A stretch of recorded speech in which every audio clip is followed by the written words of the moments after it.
All right, let's dive in. We're going subatomic today, way down to the tiny particles that make up everything around us.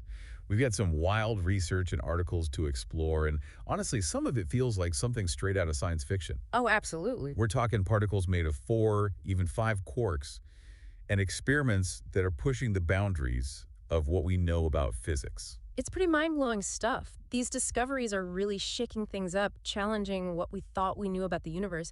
It all kind of starts with this thing called the Standard Model of Particle Physics. Right, the Standard Model, that's like the ultimate particle inventory. Right. Yeah. Lists all the fundamental building blocks of matter. Exactly, like a cosmic blueprint. But here's the thing. We're finding stuff that just doesn't fit neatly into that model anymore. Yeah, it's like we've discovered a new species that completely breaks all the rules of biology. A real game changer. Totally. And we're talking about exotic particles here, things like tetraquarks and pentaquarks. Okay, break that down for me. What are those? So quarks, these teeny tiny particles, usually hang out in groups of 2 or 3. But these exotic particles, they've got 4 and 5 quarks, respectively. Whoa, that's wild. It is. No one thought those were even possible, and it throws a real wrench into our understanding of one of the fundamental forces in the universe, the strong force. Okay, back up a second. The strong force, that's the one that glues quarks together inside particles like protons and neutrons, right? You got it. And these exotic particles are making us rethink how that force really works. So we've got these particles that shouldn't even exist, messing with our understanding of one of the most fundamental forces in nature. But hold on, how are scientists even studying these particles? They're incredibly tiny, and I imagine they only exist for like a fraction of a second. Right. It takes some serious tools to study something that small and fleeting. Yeah, that makes sense. We're talking about the Large Hadron Collider. LHC, where they smash particles together at nearly the speed of light. Exactly. It's like smashing 2 watches together and then trying to figure out how they worked based on the scattered gears and springs. That's an intense way to put it. It is intense, but it's the only way we can create those super high energy conditions where these exotic particles can pop into existence, even if just for a split second. Okay, so they smash them up, and then what? How do they actually see these particles? Well, you need some really, really sensitive detectors. Imagine a high-speed camera that can capture the subatomic world. That's kind of what's going on. That's mind-boggling, that we can even build instruments like that. Truly. And it's not just about smashing things together at crazy speeds. Scientists are also using other techniques like ultra-dense crystals and this thing called pump probe spectroscopy. Those sound intense. What do they do? Well, they let us study particle interactions under really extreme conditions, like squeezing matter to its limits. Like if you want to know how a building behaves in an earthquake, you've got to shake things up. I'm starting to see the picture here. Right. So by recreating these extreme conditions that existed in the early universe right after the Big Bang, we can learn a lot. Wow. Okay, back to those exotic particles for a second. We were talking about how they're challenging our understanding of the strong force. What else is going on there? So we're also getting a better grip on some really fundamental concepts in particle physics, like color confinement and asymptotic freedom. Okay, those sound pretty complex. What exactly are those? All right, let me try to explain. Imagine you've got a bunch of quarks, right? And they're always stuck together inside particles. That's the basic idea of color confinement. They can't exist on their own, they're trapped. Oh, I see. So always got to be part of a group. Exactly. But here's where things get even weirder. At extremely high energies, like those created in the LHC, those quarks start acting like they're free. So they're trapped, but also free. How does that even work? It's like quantum physics decided to throw a curveball. That's asymptotic freedom for you. It's a world where things can be both wave and particle, both confined and free, all at the same time. Okay, my brain's trying to keep up here. It's mind-bending stuff, no doubt. But that's why these discoveries are so revolutionary. They're challenging some of our most basic assumptions about the universe. But how are scientists actually studying these mind-boggling phenomena? Yeah, that's what I want to know. Well, besides those amazing experiments we talked about, scientists are also using crazy powerful computer simulations. It's like creating a virtual universe inside a computer where they can play with different conditions and watch how these particles act. So they're basically running virtual experiments. Exactly. It's called lattice quantum chromodynamics, or lattice QCD for short. And it lets scientists test out their theoretical predictions about how quarks behave and even explore the inner structure of protons and neutrons in a way that's never been possible before. It's like they're peering right into the heart of matter. They are. But all of this begs the question, what does it all mean for our understanding of the universe? Right. We've talked about these exotic particles, the strong force, mind-bending concepts like asymptotic freedom. What's the big picture here? Honestly, I think it all points to the fact that the standard model, as amazing as it is missing some pieces. There's more to the story than we initially thought. You're saying there are cracks in the foundation. I think so. Tell me more. What kind of cracks are we talking about? Well, imagine you've got this beautifully constructed puzzle, right? That's the standard model. But as we discover more pieces, they don't quite fit. I like that analogy. Okay. Okay, so what kind of puzzle pieces are giving the standard model trouble? One of the big mysteries is this particle called the muon. It's like a heavier, less stable cousin to the electron. Okay. And recent experiments have shown that its magnetic properties, how it acts around magnets, are kind of off from what the standard model predicts. So it's not behaving as expected. Exactly. It's like it's got a mind of its own. And that weirdness suggests there might be something else going on, something the standard model doesn't account for. Could be a new particle, a new force, who knows? Wow, so we could be talking about brand new physics here. Exactly. And this muon anomaly has physicists buzzing. It's like we found a hidden message hinting at something deeper, a whole new layer of reality we haven't even begun to understand. Man, this is why I love exploring this stuff. It's like a detective story, piecing together clues to solve a cosmic mystery. It totally is.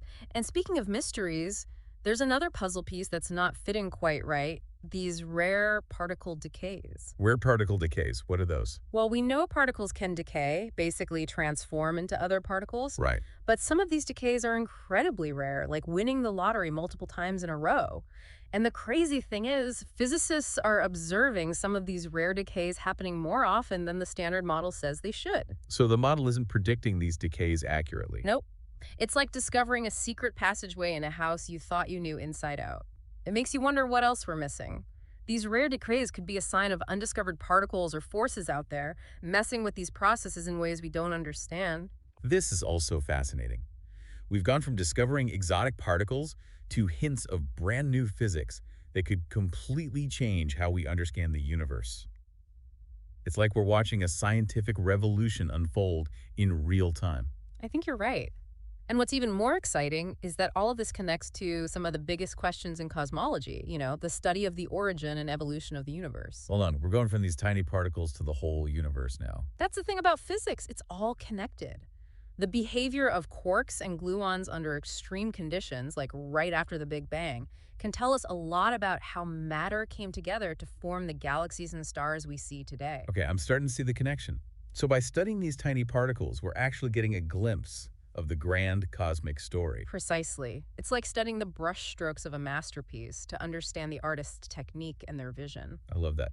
And speaking of cosmic mysteries, how can we forget about dark matter?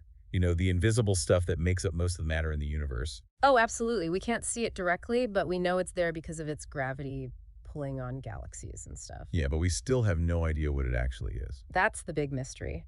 And this is where particle physics comes in. Some theories about what dark matter could be predict new particles that we might be able to find in our experiments. So it's like a giant cosmic treasure hunt trying to find these hidden dark matter particles. Exactly. And the search is on. Some experiments are looking for dark matter deep underground, shielded from all the cosmic noise. Others are using those powerful particle accelerators, like the LHC, hoping to create dark matter particles in collisions. It's incredible to think that we could be close to figuring out what dark matter actually is. What a discovery that would be. Monumental. It would completely change our understanding of the universe and everything in it. And then, of course, there's the quest to understand the very early universe, right after the Big Bang, when things were incredibly hot and dense. I can't even begin to imagine what it was like back then. Must have been a totally different world. Oh, totally. It was. The laws of physics as we know them were still being formed.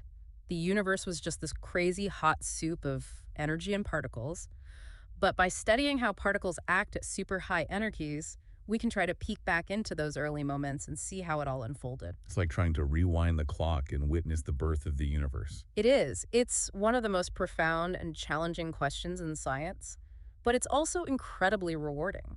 By pushing the limits of what we know about the subatomic world, we're not only unlocking the secrets of the universe, but also pushing the boundaries of human ingenuity. It's been a wild ride today exploring the subatomic world with you. I feel like I have a whole new appreciation for how complex and beautiful the universe is. And I definitely have way more questions now than answers. That's a good thing. Questions are what drive scientific progress. Keep asking them, keep exploring, and who knows what amazing discoveries are waiting for us. Well said. And to our listener, thanks for joining us on this deep dive into the subatomic world. I hope you've enjoyed it as much as we have. But before we wrap things up, we want to hear from you. What stood out to you from everything we've talked about? What really piqued your curiosity? What new questions has this deep dive sparked for you? We'd love to hear your thoughts. But before we sign off, I've got to ask, what's next for this field? What are the big questions keeping particle physicists up at night? Oh, there are a few things that are really exciting right now. One is definitely neutrinos. Neutrinos. Those are like those super tiny, almost massless particles that can pass right through planets. Yeah. They're sometimes called ghost particles because they're so hard to detect. Right. So hard to catch. But why are they so interesting to physicists? Well, they're like little messengers from all over the cosmos. They come from nuclear reactions in stars, from supernova explosions, even our own atmosphere. Wow. And because they barely interact with anything, they can travel vast distances without changing. That gives us a peek into some of the most extreme places in the universe. So they're like little cosmic time capsules carrying information about the universe's history. Exactly. And the crazy thing is, they're acting in ways we don't fully understand. For example, there's this puzzle about why there's so much more matter than antimatter in the universe. Right, like the universe had a favorite. Yeah. And some physicists think neutrinos might hold the key to solving that mystery. They're studying things like neutrino oscillations, where neutrinos can actually change their type as they travel. Wait, neutrinos changing their identity? That sounds pretty wild. It's definitely weird, but that's part of what makes them so cool to study. By understanding how neutrinos behave, we might unlock some of the universe's deepest secrets, like how matter itself came to be. Okay, so neutrinos are definitely high on the list for future breakthroughs. What else is on the horizon? Well, the search for dark matter is definitely heating up. We talked about it earlier, that mysterious stuff that makes up most of the matter in the universe but doesn't interact with light. Right, the invisible stuff. Exactly. We know it's there because of its gravity, but we have no clue what it's made of. But some theories predict new particles that we might be able to detect, and that's where particle physics comes in. So it's like a giant cosmic treasure hunt trying to find these elusive dark matter particles. It is, and the search is happening everywhere. Some experiments are looking for them deep underground, shielded from all the cosmic noise. Others are using those massive particle accelerators like the LHC, trying to create them in collisions. Man, it's mind-blowing to think we might be on the verge of finally figuring out what dark matter is made of. What a discovery that would be. It would be huge. It would revolutionize our whole understanding of the universe. And then, of course, there's the ongoing quest to understand the very early universe, that period just after the Big Bang when everything was incredibly hot and dense. Just trying to picture what that must have been like is a challenge for my brain. I know, right? It's like a totally different reality. The laws of physics as we know them were still being formed. It was this chaotic mix of energy and particles. But by studying how particles act at these super high energies, we can try to understand those early moments, to piece together how the universe evolved into what we see today. It's like trying to rewind the cosmic clock to witness the birth of the universe. Exactly. It's one of the most profound and challenging questions in science, but it's also one of the most rewarding. By pushing the boundaries of what we know about the subatomic world, we're not just unlocking the secrets of the universe, but also pushing the limits of human ingenuity. This has been an incredible journey. Exploring the subatomic world with you today has given me a whole new appreciation for the complexity and beauty of the universe. I feel like I'm walking away with more questions than answers, but, it's not a bad thing. Not at all. It's those unanswered questions that drive us to learn more, to push the boundaries of what we know. Absolutely. And to all our listeners out there, thanks for joining us on this deep dive. I hope you enjoyed it as much as we did. Until next time, keep those questions coming, keep exploring, and keep an eye on the incredible world of subatomic physics. Who knows what mind-blowing discoveries await?